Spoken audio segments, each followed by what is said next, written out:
영상을 촬영하고 편집하다 보면 살짝 기운 듯하게 촬영된 느낌을 지울 수 없는 그런 경우가 있습니다. 바로 지금처럼요.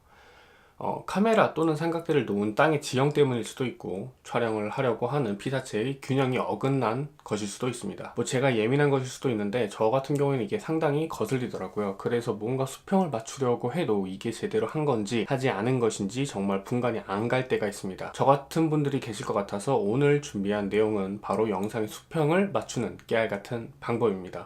물론 파이널 컷을 이용해서 영상의 수평을 맞추는 방법을 말씀을 드릴 거고요. 그러니까 이러한 방법을 써야 하는 경우가 발생할 때가 종종 있을 겁니다. 예를 들어서 아까 전에 말씀드린 땅에 수평이나 기울기가 맞지 않아서, 그러니까 촬영 환경적으로 그런 부분이 있을 수가 있고, 급작스럽게 촬영을 해야 되거나 혹은 급박한 상황에서 촬영을 해야 될 경우, 사실 수평이나 영상의 균형까지 생각을 하면서 촬영을 하기가 여의치가 않을 경우, 이제 그런 경우에는 이러한 방법을 사용을 하시면은 영상을 편집하는 과정에서 영상 전체의 균형과 수평을 맞출 수 있는 좋은 꿀팁이 될 거라고 생각을 합니다.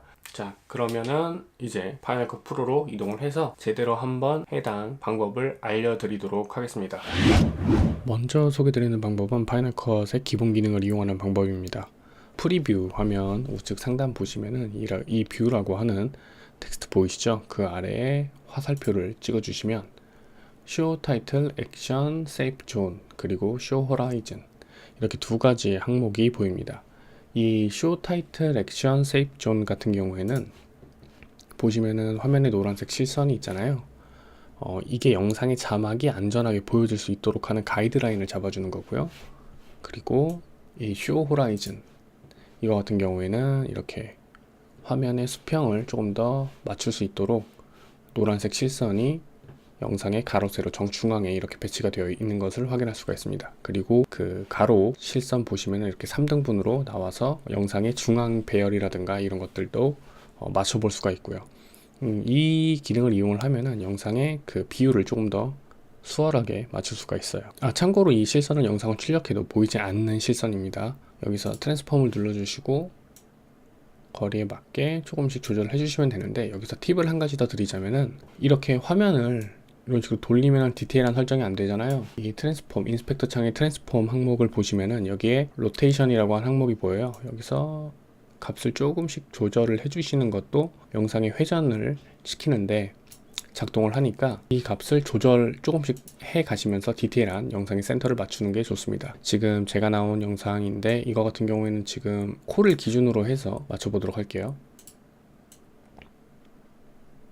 한 이렇게 되겠죠? 이쯤이라고 치고, 자, 이렇게 옮기면 됩니다. 일단 눌러주시면 이렇게 영상의 수평이 어느 정도 맞아진 것을 확인할 수가 있습니다. 다만 문제라고 한다면은, 이 파트 보시면 이렇게 검은색으로 화면을 돌리다 보니까 레터박스가 부자연스럽게 발생을 했죠. 자, 이거 같은 경우에는 화면 스케일을 키워주셔서 제거를 해주시면 됩니다.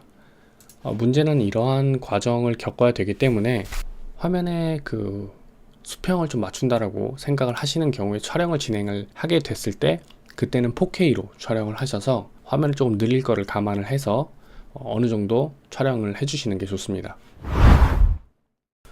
자, 다음으로 소개드릴 방법은 RT 리벨러라고 하는 플러그인입니다. 영상에서 그리드 선을 그어주는 플러그인인데, 사용 방법은 매우 간단합니다. 플러그인 리뷰가 아니라서 디테일하게 소개를 드리진 않겠지만은, 사실 디테일할 필요가 없을 정도로 직관적이고 간단하게 이용할 수 있습니다. 일단 제가 방금 말씀드린 플러그인을 다운로드 받는 사이트는 영상 설명란을 통해서 확인하시면 되고요. 해당 플러그인을 설치를 하시게 되면은 이 이펙트의 커스텀, 여기 보시면은 RT 리벨러라고 하는 플러그인이 생성된 것을 볼 수가 있습니다.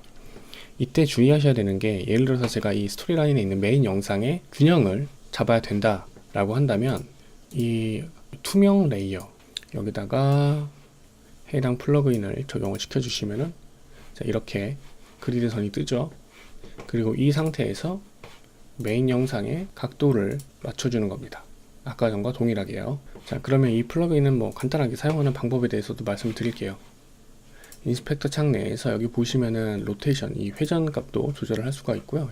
투명 레이어를 위에다가 얹혀서 하는 이유는, 이걸로 조절하는 것보다 저 같은 경우에는 트랜스폼에서 조절하는 게 더 편하기 때문에, 그래서 투명 레이어 위에다가 적용을 시킨 거고요.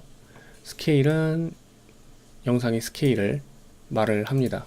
따라서 이 로테이션과 스케일 이거 두 개는 건드리지 않고 그 하단에 있는 것만 설명을 드릴게요. 먼저 이 하이드 그리드는 뭐 설명 안 해도 아시겠죠? 키고 크고죠. 그리고 버티컬 라인 이거는 줄여주시면은 이 폭이 줄어들면서 가이드라인의 선이, 그리드의 선이 늘어나게 됩니다. 이 호리지널 라인 같은 경우에도 마찬가지로 이런 식으로. 그래서 이게 50이라고 한다면 아래 것도 50으로 맞춰주게 되면 훨씬 더 쉽게 사용할 수가 있습니다. 정사각형으로 이렇게 그리드 라인이 생성이 되거든요. 그리고 적당히 영상의 균형을 다 맞췄다라고 한다면 여기서 하이드 그리드 혹은 아예 플러그인을 꺼버리는 식으로 해서 그리드 선을 전부 다 제거를 해줍니다. 이 그리드 선을 제거하는 이유는 이게 파이널 컷에서 제공하는 기본 기능이 아닌 플러그인으로 얹은 임의로 만든 그리드 선이기 때문에 영상을 출력을 할 때 이 그리드 선도 같이 출력이 되거든요. 그렇기 때문에 반드시 꺼주고 출력을 하셔야 합니다. 이것으로 오늘의 파이널 컷 프로 강좌 마치도록 하겠습니다. 감사합니다.